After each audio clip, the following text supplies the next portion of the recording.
নমস্কাৰ, এই মুহূৰ্তত আমি লাইভ 8 এনিৰ দৰ্শকসকলৰ বাবে লৈ আহিছোঁ এটা ডাঙৰ খবৰ, এটা বিগ নিউজ। বলিউড তাৰকা সালমান খানক ইগনোৰ কৰিলে ক্ৰিষ্টানো ৰোনাল্ডোৱে। কিন্তু ক'ত কেতিয়া এই ঘটনা সংঘটিত হৈছে সবিশেষ জানিবৰ বাবে এই প্ৰতিবেদনটো সম্পূৰ্ণকৈ চাওক।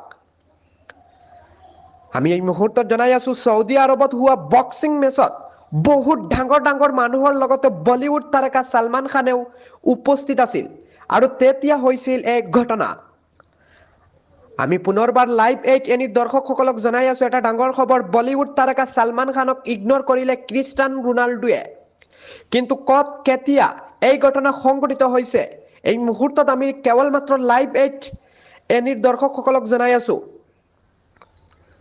সৌদি আৰবত হোৱা এখন বক্সিং মেচত বহুত ডাঙৰ মানুহৰ লগত বলিউড তাৰকা সালমান খানেও উপস্থিত আছিল আৰু তেতিয়া এই ঘটনাটো সংঘটিত হৈছিল। News desk report live 8 any.